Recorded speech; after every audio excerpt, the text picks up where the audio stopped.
Hey everybody, welcome to the next episode of the Strand Tennis Center podcast, filled with tips, advice, tennis, not tennis, just life advice too, whatever you need. Like it on YouTube, share it on the podcast as well. Thank you. That shine bright like a diamond. Are we on, Santi? We're shining bright like a diamond like Rihanna was, Hardy. What did you think of the Super Bowl show, Hardy? It was fantastic. The halftime show, shine bright like a halftime show. diamond. You're not on, are you? Yeah, we are on, of course, Chris. This is what we. This is real? This is real, Hardiman. We go right through it. Our directors here. We're talking Super Bowl. It was a hell of a game, though, Hardiman. It was a Come on, it's all right. You can hell talk of a about game, Jim. What do we? It's a Jim Rome. At Patrick Mahomes' cage shows some real toughness out there. The Strand has become a football You podcast, think right? that he really had a high ankle sprain? Do you think I mean, could play? listen, I don't want to, but he cried like a baby. It seemed like, and then he was fine. Like what did they do in the halftime? It seemed like he was in tremendous pain, right? I mean, they gave him something. They gave him something, had but to. I mean, all of a sudden, Did you see his eyes during the second half? They were a little No. wild. He was a little wild. You think they were? What can they legally give you? Isn't there drug testing now? NFL, right? Isn't there drug testing? Yeah, right. You can't like. Well, can you even give him painkillers? They can. Oh yeah, sure. You can give a pay. I'm sure they. Yeah. Yeah. Or is it the narrative? Do they want to, say, oh, he's so tough. He overcame whatever. Is that part of it? I don't know. Well, they're saying, well, he didn't get painkillers. He just overcame it. He just went home. He went at halftime, did some deep breathing exercises. Wasn't there a gymnast? I forget her name. There was a gymnast who she would jump up and down on her ankle to numb it. Are And you then she kidding would- me? Yeah, when she twisted her ankle. And sprained her ankle. Like a gold I heard medalist. this one time. Yeah, some Olympic gymnast did that one time. Maybe he was jumping up and down in the locker room. Huh. I don't know. I mean, it could be. I guess to keep the blood flow going because it'll swell up. So I guess it was like day of, maybe game time. So you just keep it moving. Like people have sprained their ankles. If they keep moving, it'll be all right. But then it blows up at the next day, so you can't play. Yeah. He's probably maybe he's laid up, which would make sense, which I understand. But that game. Well, we're talking about the game, but that game was like I told you last time. It seems like the last person who had the ball was going to win. Yeah. No one could stop anybody. Yeah. Right, Santi? Santi thumbs up. Yeah, but go ahead, Chris. No, I mean that's exactly what it seemed like. But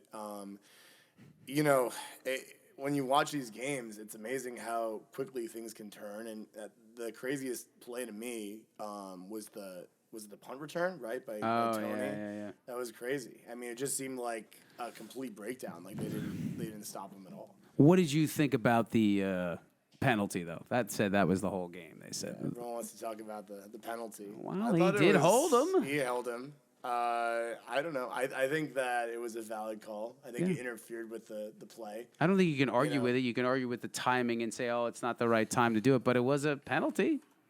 I mean, this is sort of the broader question, right, about, football and We're talking football. Well, this is a little bonus episode, but we'll get to it. Go ahead. Finish your point. Yeah, I was just Strand Tennis Center. The man behind the camera. He's the man behind the camera is taking aspirin. He's like Patrick Mahomes over here. Did you injure your ankle walking to the camera over there, Santi? He's taking bare aspirin. This guy.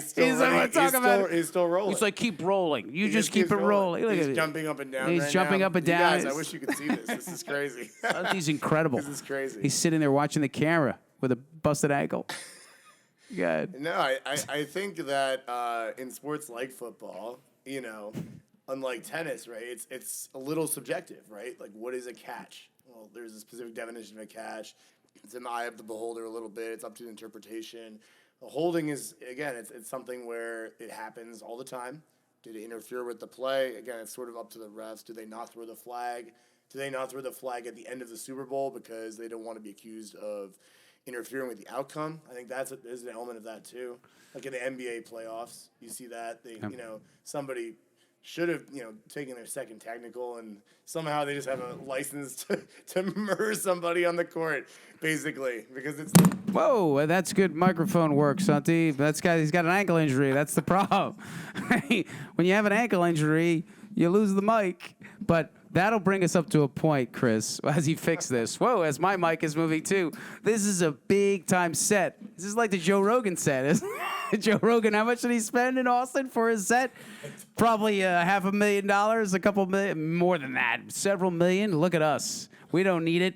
We got a Formica table and a good attitude. We're back to the basics. So that brings me to the point of he's banging me, banging into me. The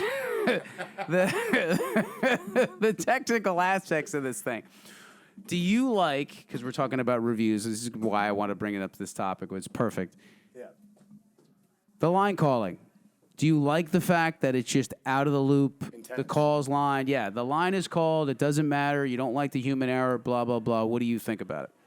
I like that it's automatically called. I think that it's because it's so subjective. It's so objective. Yeah. You know, it's not subjective at all. You don't need an element of human error for something like calling the lines in tennis because it's only going to cause problems. What's the benefit of having, you know, the human element? You just have to be a purist or a traditionalist, I guess. Yeah. That's the only reason why you would, to me, why you would oppose that. What do you think? No, I think it takes all the stress out of the whole thing. I think it's even better. It even got better when they had the challenge. That was even worse because just get rid of the lines people in general, right? They just can't do a great job. Why should the person have to challenge? And if they run out of challenges, right, they can't challenge anymore and blah, blah, blah. So, correct. I think it makes it so much easier and so much clearer to just... Now, what do you think? Do you think they're going to eventually get rid of an umpire? Well, I think you have to have an umpire because there's still someone needs to run the show, you know. And I mean, what if it's just automated? They make the score. There's still point penalties that the umpire sometimes will call. They got to enforce. Yeah. You know, I mean, remember there is a play clock, right? In tennis, you know, they have to serve in a certain amount of time. He's got to quiet the crowd. I mean, he has a role. The line judges, I don't think as much. Yeah. What do you think about, speaking of tennis being more popular or whatever it is with this Breakpoint? Did you watch any of it on Netflix? Yeah, I watched some of Breakpoint. What'd you think? I thought it was good. I thought it, to me, like, I feel like I would have liked it more if I didn't know so much about tennis already, if that makes sense, and in professional tennis. Like, if I was being introduced to these players for the first time. I just think, for example, the Nick Kyrgios episode. Yeah. Right. My take on that is like, you know, if I had never seen him, you know, play a match and have a temper tantrum on the court and all those kind of things, I would have thought one thing.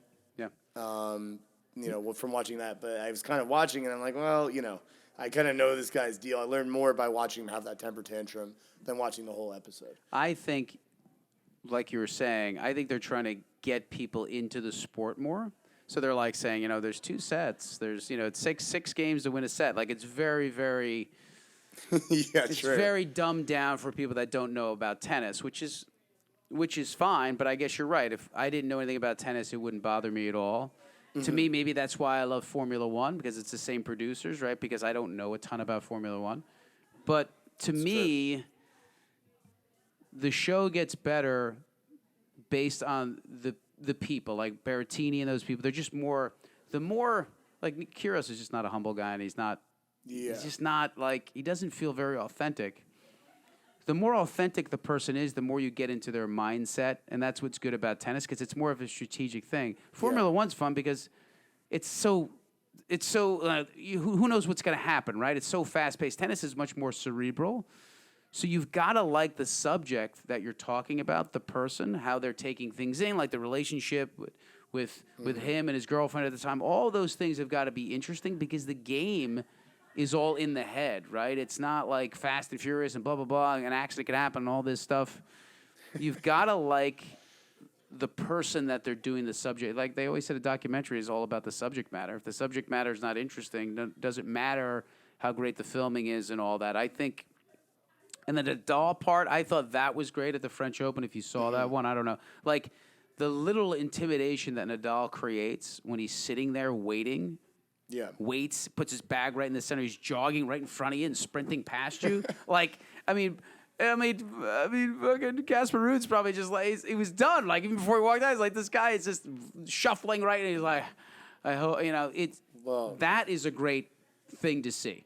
The other thing, too, this is such an interesting dynamic, and this is something I think it's pretty new, right, for these guys to be playing this late into their 30s. Correct. It's even in some cases almost to 40, right? It's just a strange thing. It's abnormal, yeah. So, Casper Ruud, he trained at Nadal's Academy, Yep. right? He did, and when you're at the Nadal Academy, like the grand prize of being the best kid there is you get to face Nadal, and then he, beats you. He beats you in a match, and you get humiliated. And then he takes you on the golf course, and then he beats you there too. That's the thing. He's like a crazy competitor. It's hard to not be overwhelmed by the guy that you were looked up to and all this stuff. It's and then tough. you got to play him in the French Open final. Yeah. It's the same thing as these guys. Like going back to football. They're getting Tom Brady's autograph after they play him in the game.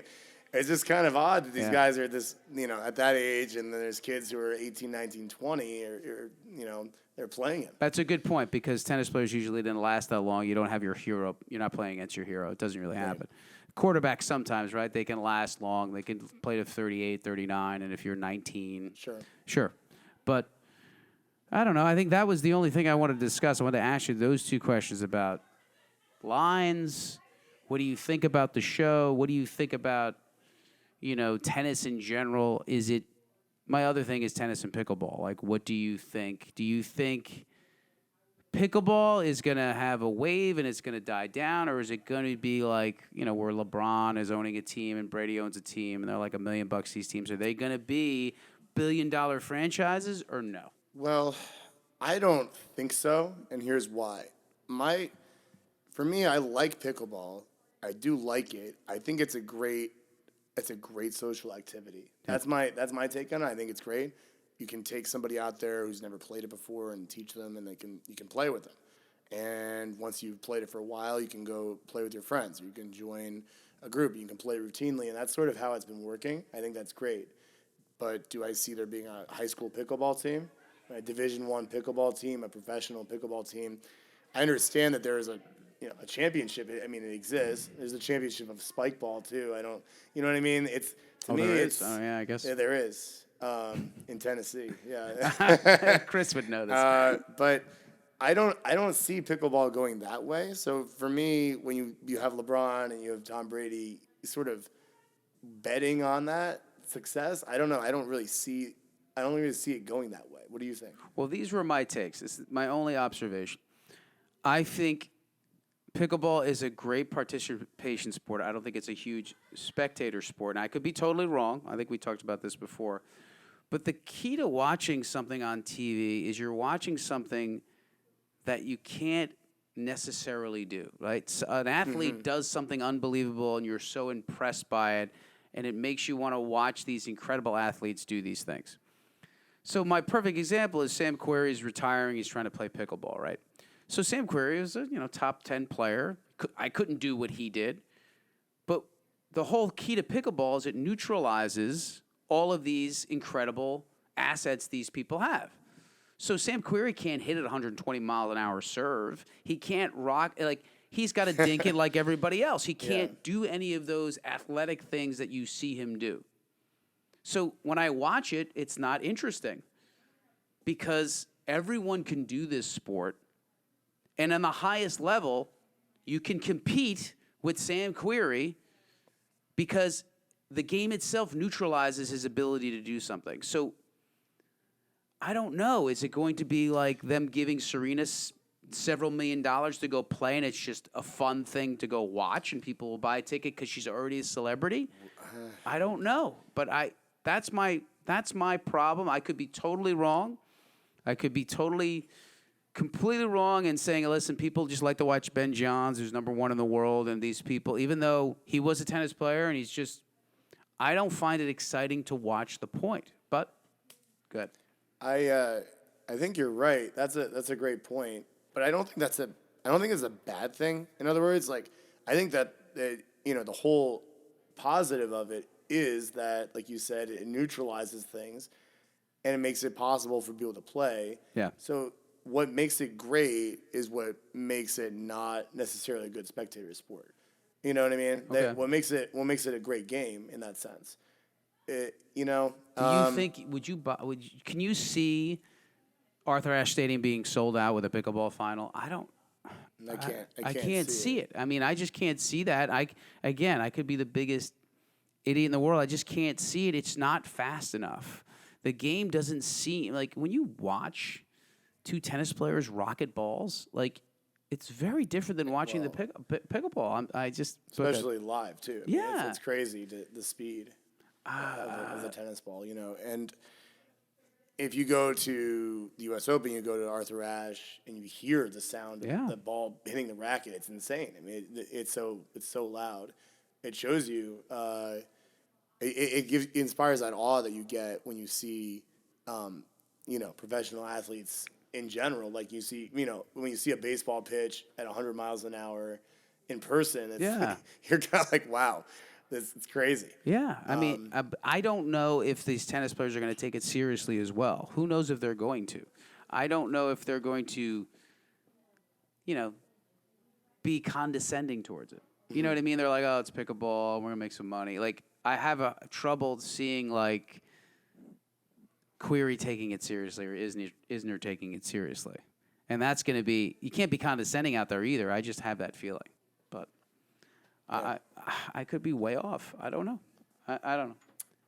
I mean, I mean, it needs an influx of sponsorship money like crazy. Like you need IBM, you need all these, and it'll just be worth money. It needs to have a TV. You need to have TV rights. It's got to be bought on TV. Like all of that is where the reason why the NBA is worth billions and the NFL, it's because of the TV contracts, right? So they got to sell it to TV. There's that element, but what about this side? What about the side of it where, kids play tennis, they play basketball, they play any number of these sports, and they want to be as good as the players are seeing on TV. Correct. It's aspirational, and they can't, except for an extremely small number of them. And they're just working and working and working to try to be the best competitor that they can be. So none of that exists for pickleball right now. There's no infrastructure like that. Even if you were to put it in place, that would take a long time, of course. But let's say you did. Yeah. Is it going to be that way? Or would kids treat it that way? Or, is it just something fun? I mean, and there's nothing wrong with that. It's actually, I think to me that's a good thing. I like that it's fun. I like that it levels the playing field a little bit. But but you're right. It could be, right? Look at Superbowl 1. It wasn't even televised live. Which I forget which. It took 40 years, right? So maybe it will. It wasn't even on live. The NBA in the 70s was on tape delay, the NBA Finals. So maybe it's true. It's just going to take time. Maybe it's going to take some superstar in Pickle to inspire all these little kids to want to play and blah, blah, blah, like a grassroots thing. Do you think it's Santi? Is he the superstar? It could be. He's already taken aspirin doing camera work, so I don't know if he's got the snuff for it. Kid's got to hit the gym. He's weak. But I just wanted to have this little talk with you, Chris, because I know you're busy. He's our director, organizing, scheduling, booking. Well, always booking. Always got time for you. He's always got time for me. Look at this. All right, everybody. Thank you for this little bonus cast. Just want to talk about a little pickleball, a little tennis, a little technical stuff. Thank you. Bye. Hey, everybody. Hope you like the podcast. Please share it with your friends, anybody that you know, anybody that's into tennis, anybody that's into bettering themselves. Share it.